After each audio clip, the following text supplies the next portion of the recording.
안녕하세요. 오늘은 창세기를 좀 깊이 들여다보려고 합니다. 특히 인간에 대해서요.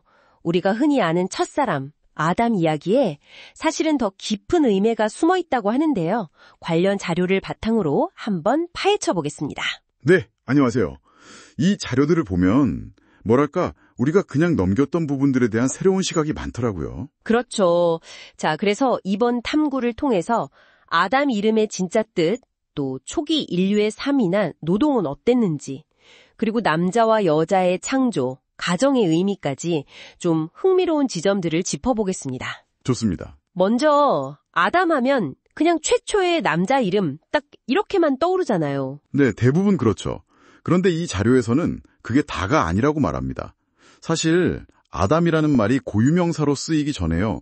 원래는 사람, 그러니까 인간 전체를 뜻하는 일반 명사였다는 점을 강조해요. 아, 일반 명사요? 그건 좀 생소한데요? 네, 히브리어로 흙이 아담하거든요. 거기서 유래한 이름이라 하나님이 아담을 만드셨다는 건 단순히 어떤 특정 인물을 지칭한다기보다 바로 당신과 나, 우리 인간을 만드셨다, 이런 의미로 확장될 수 있다는 거죠. 창세기가 바로 우리 모두의 이야기라는 그런 관점입니다. 와, 아담이 그냥 나, 우리를 뜻한다니 약간 생각의 틀이 확 깨지는 느낌인데요? 그럼 그 첫인간, 그러니까 아담은 에덴 동산에서 어떻게 살았을까요? 뭐 당장 먹는 문제부터 궁금해지는데요? 네, 먹는 문제 중요하죠.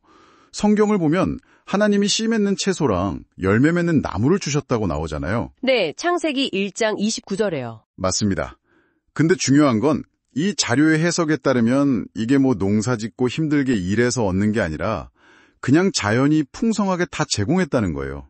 그러니까 먹고 사는 문제에 대한 걱정 자체가 없는 성격이었다, 이렇게 보는 거죠. 그냥 자연을 누리면 되는 환경이었다. 그렇죠. 뭐랄까 생존을 위한 고투는 없었다는 겁니다. 먹는 걱정이 없었는데 그럼 일은 왜 한 걸까요? 창세기 1장 28절 보면 뭐 정보 팔아, 다스리라 이런 말도 나오잖아요. 아, 네. 그게 바로 핵심 질문인데요. 만약 생존을 위한 노동이 아니었다면 그 일은 분명 다른 의미를 갖겠죠? 그렇죠. 어떤 의미일까요? 이 자료에서는 하나님이 인간에게 세상을 그냥 준 게 아니라 잘 관리하고 돌보는 일종의 청지기 역할을 맡기셨다고 해석합니다. 예를 들어 창세기 2장에서 아담이 동물들 이름 지어주는 장면 나오잖아요. 네, 나오죠. 이름을 짓는다는 행위가 고대에는 단순히 명칭 부여가 아니라 그 대상에 대한 이해와 권한을 상징했거든요. 하나님이 그 중요한 역할을 인간에게 맡기셨다는 건 인간을 단순한 피조물이나 노예가 아니라 뭐랄까 하나님의 파트너, 대리인으로 보셨다는 거죠. 존엄한 존재로요. 아, 그러니까 노동이 아니라 책임과 특권 같은 거였군요. 네, 맞습니다. 이 창조 세계를 잘 유지하고 가꾸는 역할, 그런 의미의 일이었다는 거죠. 이게 오늘날 환경 문제하고도 연결해서 생각해 볼 수 있는 지점이고요. 세상을 돌보는 청지기 역할, 굉장히 흥미로운 해석이네요. 자, 그런데 창조 이야기에는 또 다른 중요한 요소가 있잖아요. 인간이 남자와 여자로 만들어졌다는 거요. 네, 창세기 1장 27절 말씀이죠. 이건 그냥 후손을 낳으라는 의미만은 아니겠죠. 물론 생육하고 번성하라는 영역도 있지만 이 자료는 그보다 더 깊은 의미, 바로 가정이라는 공동체의 중요성에 초점을 맞춥니다. 가정의 중요성이요? 네. 하나님이 직접 계속 생명을 창조하실 수도 있었겠지만 그렇게 하지 않으시고 남자와 여자가 이루는 가정을 통해서 새로운 생명이 태어나고 또 사랑 안에서 양육되고 성장하도록 계획하셨다는 거죠. 그래서 이 자료에서는 창세기 창조 이야기의 어떤 정점, 클라이맥스가 결국 잘 갖춰진 환경과 더불어 건강한 가정의 형성이 있다고 봐요. 아, 창조의 완성의 가정이 있다. 네. 실제로 유대 전통에서도 결혼을 굉장히 중요하게 여겼다고 하잖아요. 예수님의 첫 기적도 가나 혼인잔치였고 또 율법에 보면 신혼부부는 1년간 전쟁에도 나가지 않게 했고 아, 맞아요. 병역면제 조항이 있었죠. 네. 그리고 가정을 깨트리는 간음죄는 아주 엄하게 다뤘고요. 이런 것들이 전부 가정이 얼마나 신성하고 중요한지를 보여주는 사례라는 거죠.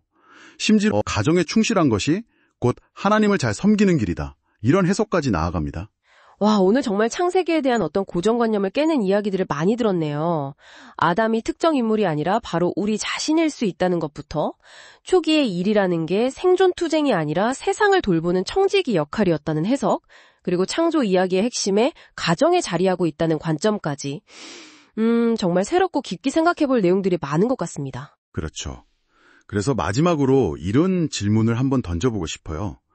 이 자료의 해석처럼 인간의 본질적인 역할이 단순히 어떤 종교적인 의무를 다하는 걸 넘어서 우리가 발딛고 사는 이 환경을 책임감 있게 돌보고 또 우리의 가장 가까운 공동체인 가정을 건강하고 사랑이 넘치는 곳으로 가꾸는 데 있다면 그렇다면 오늘날 우리 삶에서 정말 중요한 건 무엇이고 우리는 어디에 우선순위를 두어야 할까?